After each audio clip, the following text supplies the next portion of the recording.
ne day dem doxi ji dimanche ànd ak ay soldats yi ne marche boobu si dañ ko jagleel à la jeunesse et à JOJ marche boobu lu am solo la gars yi ne cohésion waay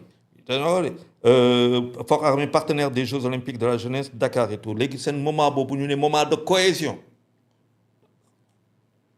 de discipline et de proximité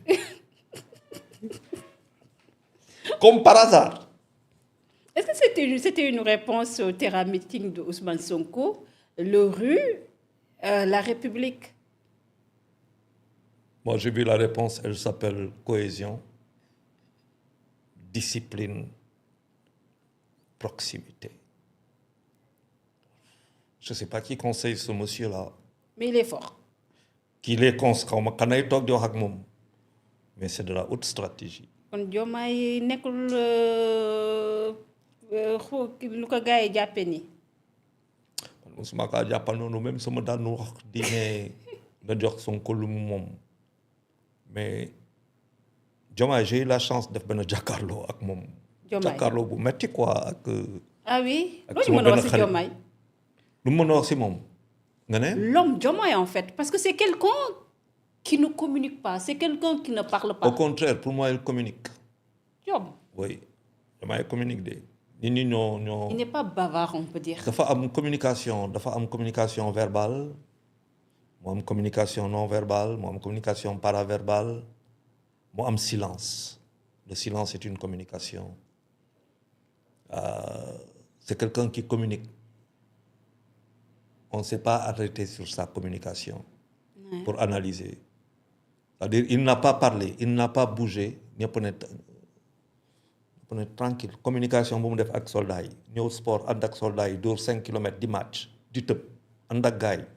wane forme. loolu du communication. ak assurance. ba pare ne cohésion gars yi soldats yi ne cohésion. ak cette proximité, uniformisation. discipline. Ça, c'est pas une communication, c'est une communication très intelligente. Et avec qui? Auprès de qui? Dont lui-même, c'est lui-même le patron. C'est le patron des armées. C'est lui qui nomme au grade et tout. Il y en a qui, grade généraux, affaires, les hauts grades. Quand même. Mais Charles, au moment où nga xamné cette fameuse lettre génn na ñu ne Mimi Touré moo ko balancé sur groupe WhatsApp bi gis nañ aussi la réponse de Pastef. Bon, est-ce que nekkoon na cette réponse bi nga xam ne Pastef joxe na ko loolu moo acté vraiment la rupture entre les deux hommes. Moi je peux pas en vouloir à Mimi d'avoir fait cette réponse dafa am loo xamante ne wax nañ ko yow nga jàpp ko yow la ñëpp nekk yow la yow sax jàppoo ko yow la ñëpp a tourné xool na la yow la mais ça waay doo tontu mu def ko lu mu ko mënee. Il a mis le président Bassirou Diomaye Faye face à ses responsabilités. Non, peut-être pas face à ses responsabilités. Je ne pense. Bon, tu sais, politique. Politique, s'il y a un cercle, il y a un cercle, il y a un restreint. Yakaruma nga mëna def lu la neex té nga continuer fofu. C'est que bo défé rek ci ay une notion dans la deflo.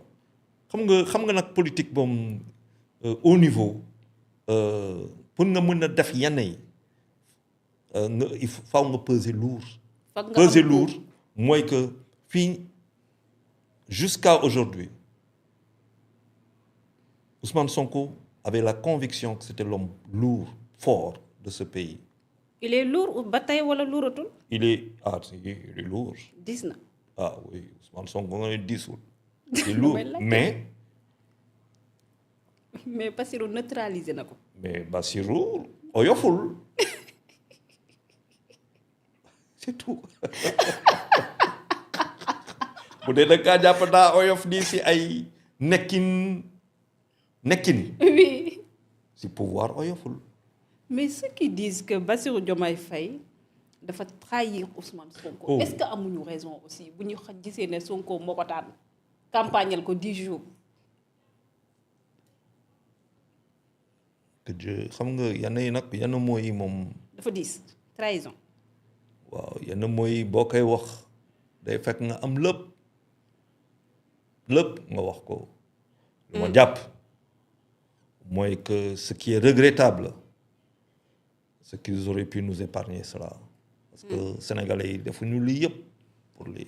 c'est vrai. Les électeurs là xaw ma sénégalais yi sax mais les 54% yu élire seen yaakaar doon lii leneen lañ doon xalaat déjà dañu ñëw ñu ne leen dëkk bi 4e étage sous-sol ñun ñaa ngi toog fii xam nga ci kaw loolu nga bëgg leen indil crise te dara yombul te 2026 bi ñu jëm nii bu si di yàlla jàpp na te je lance un appel à mes mbokk sénégalais.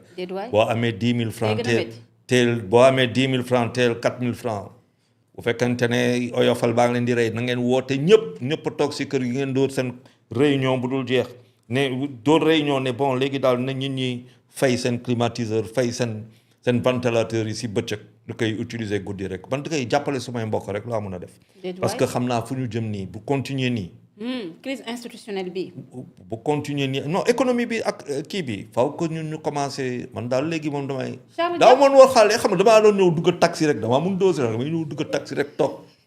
Dakar bi nañ dem gars yi ñëw ma génne mais léegi damay dugg taxi xool dans les yeux te lu fii laa jëm lii laa lay fay boo bëggal ma wàccaat jël beneen tuuti beneen oto.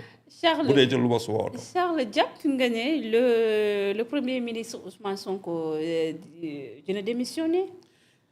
Moi, j'ai quand même un problème, quoi. Bu fekkante le premier ministre Ousmane Sonko doit assister à un conseil des ministres avec le ministre dont il a parlé. Maanaam mu war a toog ci conseil des ministres toog ak koo xamante ne kële la jiiñ dina jàpp dinaa kii at loolu donte que mu ngi doon toog ak moom. mais bu demee ba wax loolu lu ma yaakaar mooy que bu fekkente ne médiation am na te am na. si lu ma dëgg si waa Pastef. mais bu ñu gisee aussi les dernières sorties yi nga xam ne les dernières ramifications parce que kii di Fadilou Keita moom moo jiite CDC moom dafa mel ni comme dafa rajouter rek huile si li nga xam ne moo nekk problème bi mu ngi invité à ce que ñi nga xam ne ñoo nekk les pastefiens ñu faire bloc rek pour faire face à cette coalition bi nga xam ne pour 2029 maintenant il ne parle plus de Diomaye il parle de Sonko 2029. Ouais, ça va montrer deux choses. Oui. Parce que nag bu dee si digg bi la bu fekkente ne xuloo dafa war a am seen diggante ba nga xamante ne àndandoo amatul na ñoom ñëpp ñu démissionné de seen poste liggéey pour 2029 parce que nit ñi voté wuñu woon pour loolu waaw parce que nag il sera hors de question que ñun les contribuables les Sénégalais ñu war si sonn loolu warul ne ba dañuy continuer ñu ànd pour que projet bi ñoom ñoo ko jaay Sénégalais yi nit ñi ànd ak ñoom ñu bëri ñu si ëpp ànd ak ñoom jox leen réew bi pour que ñu dawal projet bi si yoon bi tolof fekk leen fa jafe-jafe fekk leen fa ñu ne dette cachée yi yàq lépp faw ñu am solution bu mu gënee gaaw bu fekkente ne mënul gaaw te ñii mënatul ñu ànd ba ñu ne léegi dañu liggéey pour 2029 dangaa baal lépp lu ngay def nga dem liggéey pour 2029. loolu est-ce que le président Bassirou Diomaye Faye yaakaaroo ne moom moo ci laissé des plumes face à cette popularité Ousmane Sonko et à la machine Pastef. mais écoute il faut faire un choix dama la ne encore une fois. oui ba dañuy toog ñu ne dañuy liggéey médiation am na waxtaan am na succès am na ci médiation bi ñu liggéey pour lu ñu wax projet. Sénégalais yi gaaw gis seen bopp nangu nañu sacrifié wu nangu nañu fay ay taxes nangu nañu lu bëri mais nag nanguwuñu que ñun ñuy sacrifié wu ñoom ñuy nekk ci biir état di xeex seen biir ci biir Sénégal di ko mettitlu Sénégalais yi di ko jooy loolu munul ne looluy dëgg. parce que nag dëgg dañ koy ñeme aussi nee naa dëkk réew bi wax naa ko fii Abdou Khadre Coulibaly xëy na man duma patriote bokkuma Pastef mais jàmbaar laa Sénégalais ay jàmbaar fi nekk. oui affaire jàmbaar la ñuy dawal. bu fekkente ne ñoom fu mu ne ni 2029 la ñuy xalaat. ba nga xamante ne léegi day am xuloo réeroo.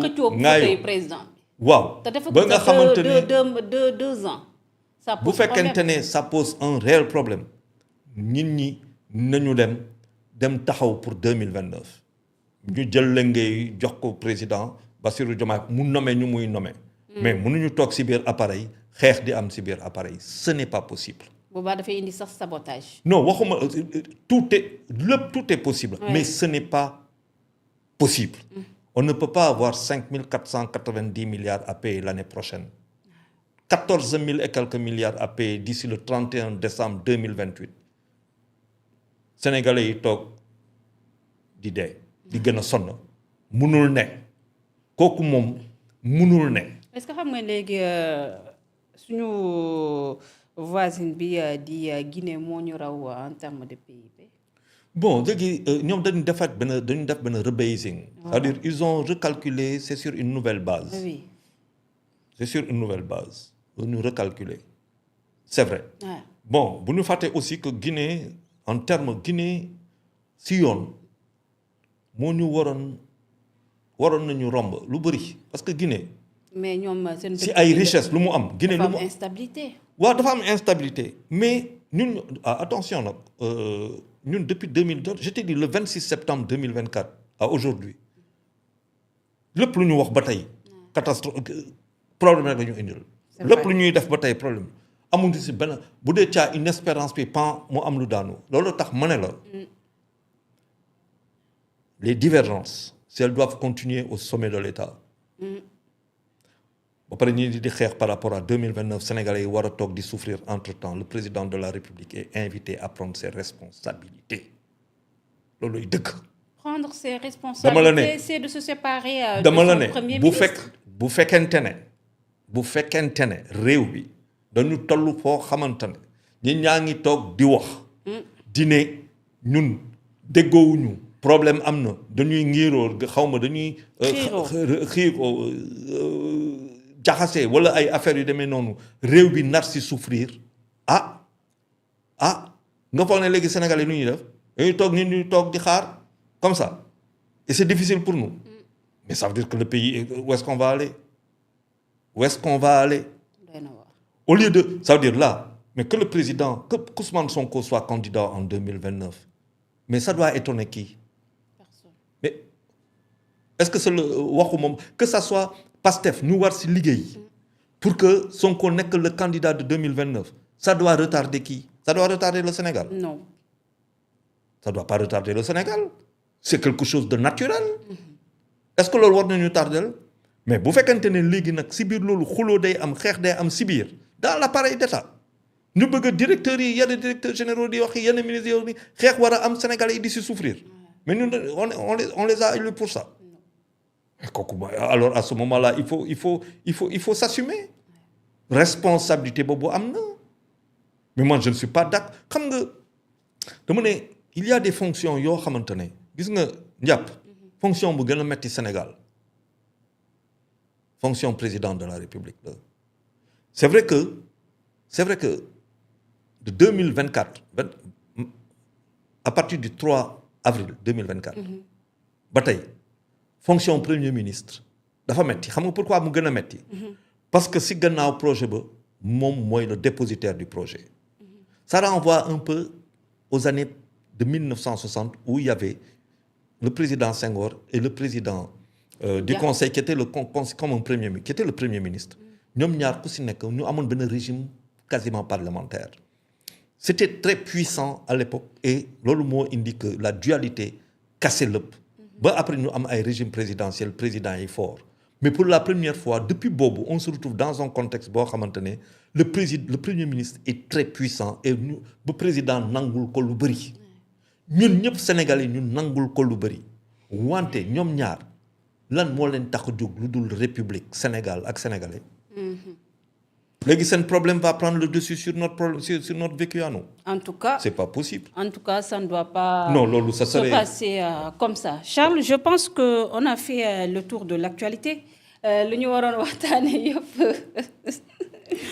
waxtaanee nañ ko avec des analyses vraiment lucides parce que analyse yi ngay gis parce que moi je me suis amusée comme temps yi amoon naa jot da ngay gis ne les deux extrêmes ñooy affronté aussi mais si presse sénégalaise soit tu es pro Sonko wala moi je dirais pas pro Diomaye wala pro opposition da ngay jàpp ne ñoom dañuy jàpp ne fu mu toll nii sax ñoom ñoo war a soutenir Diomaye donc analyse farlaatoo nga ci gis en fait finalement tu perds mais là c'est une analyse lucide boo xam ne c'est le Sénégal moom nga mettre en avant et on